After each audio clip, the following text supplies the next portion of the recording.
Quiero que comencemos con esto para que nos vaya contando también esos recuerdos de niño, ¿no? Mira. Aquí está, me imagino que está también por ahí por Valdivia, ¿no? Ya estando en la primaria. Eso es exactamente en la época del terremoto. En nuestra casa en Haferbeck, mi mamá pinta todavía, y a mí me encantaba dibujar. Y cuando ella bordaba, mi mamá en ese tiempo había vuelto a estudiar una segunda carrera en Valdivia, y de tal manera de que o estaba estudiando, o estaba bordando, o estaba pintando, o estaba haciendo cosas. Yo siempre estaba con ella y ahí dibujaba. Me contaba mi mamá... ¿Su mamá Elena? Elena. Mi mamá Elena me contaba que yo ahí lo que dibujé fue una mosca. Y hace varios años atrás encontró la mosca y después no sabe dónde la guardó. Se la pedí. Usted tenía 3 hermanas, era el único varón de los hermanos. Sí, somos 2 hermanos seguidos. Y 14 años después, fíjate, con algunas pérdidas de por medio, mis papás siempre intentaron tener más, y hay 2 hermanas más. Y qué bueno, porque cuando nosotros ya estábamos saliendo del liceo o en la universidad, mis hermanas eran chiquitas, por lo tanto mis papás siempre estuvieron acompañados. ¿Cómo era don Belisario? Aprovechamos a mostrar otra foto más familiar, diputado Flores. Mi papá... ¿Cómo era don Belisario? ¿Esta foto de cuándo sería? Esa foto también es de los 60. Ahí está mi abuelo al fondo, Narciso. Mi abuelo, fíjate, un escritor. Mi abuelo escribió 5 o 6... ¿Su abuelo Flores? ¿Su abuelo paterno? No, mi abuelo García. García Barría, de Achao. Y él deriva de Pontevedra. Y mi mamá, que está ahí, Elena, mi hermana y yo. ¿Sabes dónde estamos parados? Sobre un alerce. No le puedo creer. Ese es un alerce. Un cerro, No, es un alerce. Tremendo. Era nuestro castillo en el campo, los abuelos. Mira, yo tengo un rodete. Si me muestra la cámara, así. Así. O sea, de unos 60 centímetros de diámetro. Un rodete de alerce. Y cuando me lo regalaron, un alerce muerto, me regalaron el rodete hace años atrás, venía con un sticker que decía: yo nací cuando Cristóbal Colón venía llegando a América. Tengo 497 años, 497 anillos. Y era así. El alerce milenario que está en la comuna de La Unión, en la cordillera de la costa, emociona. A mí me emociona. Lo han perforado con mucho cuidado para saber la edad y han llegado a establecer que tiene casi 4.000 años. Casi 4.000. Y está vivo. O sea, para quienes somos creyentes, tú dices, cuando Jesús nació, este ser vivo ya tenía 2.000 años y está vivo. Es una cosa increíble. Cuando me correspondió viajar en un viaje oficial a Qatar, porque soy miembro de la UIP, de la Unión Interparlamentaria Mundial, y además soy vicepresidente del Grupo Latinoamericano y el Caribe, yo intenté tener una audiencia con el Papa. Y me fui ya habiéndola solicitado varias semanas antes, y el Papa no estaba dando audiencia, mucho menos en la época del año que estábamos, en Cuaresma. Y cuando estábamos allá nos confirmaron la audiencia. Por lo tanto, de Qatar, a Vaticano. Me fui al Vaticano. Fue toda una polémica, fue con su hija y tuvo que dar explicaciones, estaba recién asumido usted en el cargo. Fue una polémica bien tonta, la verdad, porque... Y de pronto no me defendí más, porque hay cosas en que al final tú dices, bueno, ok, mira, yo tengo un cargo, di la explicación, si la gente cree, bien, si no, bueno...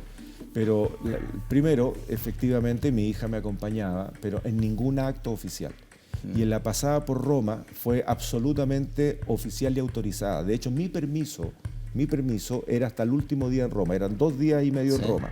Porque yo estaba pidiendo eso. Además teníamos 2 reuniones con los embajadores, tanto el Vaticano como Romero, por los niños de Cerdeña. ¿Tú sabes lo que son los niños de Cerdeña? Sí, los chilenos que se fueron. O sea, 300 niños que fueron aparentemente adoptados maliciosamente, y hoy día esos niños tienen 50 años. Habían reuniones por eso. Y Tigimani se metió mucho en ese tema porque los conoció cuando estuvieron exiliados en Italia. Bueno, yo espero que la Cancillería resuelva. Lo conversé con el canciller Ampuero, lo conversé con el canciller Rivera. Fue su primer encuentro, su primer choque con el cargo, ¿no? de presidente de la Cámara, más con todo lo que ocurrió entre medio, con todo lo que significó su nombramiento como presidente de la Cámara de Diputados. Mira, duelen esas cosas. Primero porque mi hija no tenía nada que ver. O sea, mi hija en Roma se fue a Pompeya. Y incluso te voy a ser mucho más franco todavía. Le dije, hija, ¿por qué no me acompaña a la audiencia con el Papa? No, papá, porque esa es tu pega. Dije, pero ¿cuándo vas a tener la oportunidad de saludar al Papa? Papá, esa es tu pega, yo me voy a Pompeya. Perfecto. Y así se hizo. Entonces, fueron cosas totalmente separadas. Y yo vuelvo al punto, pude decirle lo que yo quería decirle al Papa, que lo que está pasando en la Iglesia Católica chilena es tan grave que no solamente genera una rabia contenida de quienes somos fieles de ella, sino que además genera una desilusión que puede ser muy compleja para las acciones sociales de la Iglesia. Y se lo dije al Papa. ¿Y qué le dijo el Papa cuando el Papa me escuchó, fíjate, me escuchó muy bien, pese a que estábamos inmediatamente después de la audiencia pública, evidentemente su agenda era otra, y me escuchó y me dijo, bueno, en resumen, ¿no? Que él tenía preocupación particular por lo que estaba pasando en la Iglesia chilena y esperaba que esto se resolviera bien. Sí, tengo una frase suya, no sé si te la comparte aún, cuando todo se trataba de la ley del aborto en 3 causales. Me imagino. Usted estuvo en contra de la votación. Sí. Fue criticado incluso de su propio sector, algunas mujeres de su sector. Dijo usted, el año 2016, una mujer violada no está en libertad de pensar libremente. Fue terrible esa descontextualización de algo que yo dije. Ya, ¿cómo fue entonces? Y cuando alguien te descontextualiza, la verdad es que cuesta mucho defenderse, porque te tijeretean una frase. Lo que yo dije en ese momento era que no hay nada más terrible para una mujer, un niño o una persona en situación de discapacidad que otra persona la abuse sexualmente. La sexualidad es, yo diría, una de las cuestiones más íntimas que puede tener cualquier ser humano. Cuando alguien abusa de ello, y cito estos tres ejemplos, la mujer, una persona, es brutal, y yo me imagino que le marca para toda la vida.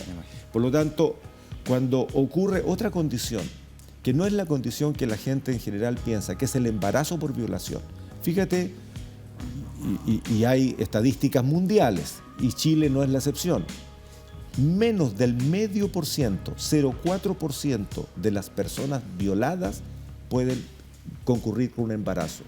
¿Y qué es lo que ocurre entonces cuando son la mayoría adolescentes? Significa que no basta una bestialidad de una violación en un momento para quedar embarazada, sobre todo cuando son adolescentes y su ciclo sexual no necesariamente es perfectamente regular. Por lo tanto, cuando hay un embarazo de una mujer violada, lo más probable y lo más seguro, el 99,5% es que sean violaciones reiteradas. ¿Quién hace las violaciones reiteradas? Una bestia que está cercana a la familia.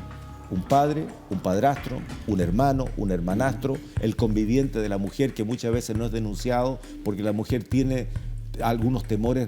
Entonces, cuando yo dije esto, no lo dije, o sea, tendría que ser un perfecto idiota y yo mismo me marginaría de toda actividad pública si lo hubiese dicho así. Lo que yo dije es que una mujer, para tomar decisiones importantes, cuando estábamos hablando del aborto, en el momento inmediatamente después de la violación, no está en una condición de tranquilidad como para que pueda pensar con absoluta libertad. Cuando me refiero a absoluta libertad, es la posibilidad de un razonamiento tranquilo. ¿Qué es lo que voy a hacer? El dolor, la rabia, esa impotencia. Por eso votó en contra de esa indicación. Fíjate, yo voté en contra, primero porque en la causal del diagnóstico de inviabilidad, yo decía, hay 42 especialistas en Chile que tienen la doble especialidad. No basta ser ginecólogo, no basta ser un obstetra para poder definir. Y hay testimonio. Hay una colega en la Cámara que le fueron 2 veces diagnosticado inviabilidad fetal y lo que se le recomendó fue justamente la interrupción del embarazo hace tiempo atrás. Se fue a Estados Unidos y le dijeron, pero oiga, usted, efectivamente hay un problema, pero esto tiene reparación. Bueno, la niña acaba de egresar de 4º medio. Entonces, tenemos un problema de diagnóstico. Mi problema era con eso. Estamos en condiciones efectivamente de ser asertivos. Y de acuerdo a lo que pasó, ejemplo, ¿usted seguiría votando en contra del aborto en 3 causales? De esas 3 causales, en la condición chilena, sí. Perfecto. Sí, y mira, aquí los argumentos que yo hice en la Cámara ni siquiera llegaron al plano religioso, si alguien lo plantea de esa manera. Mi argumento era ético, porque tenemos un problema para definir el ser humano o la persona humana. Diputado, y el argumento de que los homosexuales no se pueden casarse, digamos, no pueden por matrimonio, porque el matrimonio es sobre hombre y mujer, como usted lo ha dicho. Yo voté a favor del acuerdo de unión civil. Y voté a favor entendiendo de que, en primer lugar, cualquier persona puede hacer su vida con quien le parezca.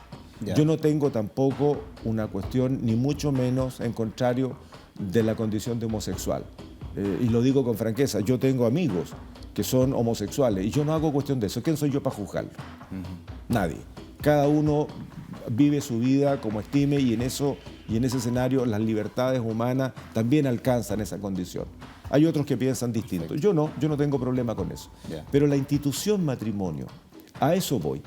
Yo te digo, voté a favor de del acuerdo de unión civil. Y el acuerdo de unión civil es un matrimonio. Comparten bienes, comparten beneficios, comparten la vida. Y eso alcanza para los heterosexuales que hoy día lamentablemente no se están formalizando y por lo tanto coloca en precario a los niños, sí, coloca en precario su vida, coloca en precario su propia seguridad social y su propia convivencia. Entonces se le dieron todas las facilidades para que cualquier persona... Ya, pero el matrimonio es sobre hombre y mujer. Y la adopción... Mi complicación, fíjate, Freddy, tiene que ver con el concepto. La casa es casa y claro, cuando tú quieres hacer otra cosa, ponle otro nombre, pero matrimonio es un concepto que está establecido y es así. Perfecto. Y que los gays puedan adoptar. ¿Usted está de acuerdo con eso? ¿Una adopción igual a los matrimonios? Mira, ese es un tema para mí más delicado. Ya. Y es más delicado porque, vuelvo a lo mismo, los afectos, digamos, son afectos que no tienen ni nombre ni apellido. La pregunta que uno se hace es respecto de la normalidad. ¿Cuál es la normalidad en nuestra cultura? La normalidad... Hagamos abstracción de los trans. Los trans es una condición súper especial que tienen que tener un tratamiento especial, porque hay cuestiones biológicas que no están del todo definidas. Pero en el resto de la formación de la persona, el efecto del medio ambiente, sin duda que es un efecto orientador. Cuando tú tienes una familia con papá, con mamá, el efecto orientador es distinto de que cuando es la mamá sola. Cuando la mujer jefa de hogar le pelea la vida sola, a veces hace falta la figura del padre o viceversa, que es lo menos frecuente. En el caso de la adopción de niños, sobre todo niños muy pequeños, yo creo que efectivamente se influencian respecto de esa normalidad. Y yo no digo que el resultado sea bueno o malo, yo me refiero a la influencia, a la posibilidad de que pueden salir niños más homosexuales si son criados por homosexuales. Yo creo que pudieran tener una influencia que los marque para el resto de sus vidas y que esa decisión que él pudo haber tomado más adelante respecto de su propia sexualidad puede verse influenciada. Eso es, nada más. ¿Usted no tiene miedo o rasquimuerde que lo tilden como un conservador de diputado? Bueno, mira, lo que pasa es que, a ver, yo prefiero que me tilden de ser consecuente. Ya. A mí, si hay una cosa que me carga, es no saber con quién está enfrente. Las volteretas en política, el caer más bien o menos bien y cambiar los argumentos frente a un escenario y rechazarlos en otro, yo creo que es peor a que cuando a uno lo critican por ser consecuente y mantener lo que uno piensa. Uno puede equivocarse, Freddy, y tiene también el derecho a rectificar, pero no de darse volteretas sobre lo que uno piensa. Yo siempre lo he dicho, y lo he dicho con mucho respeto. Lo he dicho con mucho respeto y vuelvo al punto. Yo no tengo ningún problema con las personas homosexuales, pero creo que la institución matrimonio está determinada para esto otro. Y yo aprobé el acuerdo de unión civil. En el caso de la adopción, pienso lo mismo. Conozco personas que de manera extraoficial se hacen cargo de la formación de niños. ¿Te fijas? Pero que lo haga un matrimonio gay, a mí me parece que puede ser influenciado. No hago cuestión del hecho de que lo críen. Yo creo que... sé que es difícil separar las cosas. No hago cuestión de eso. Lo que hago cuestión es que si efectivamente ese niño pudo haber sido influenciado por ese modo de vida, que tampoco lo califico si es bueno o malo, el modo de vida.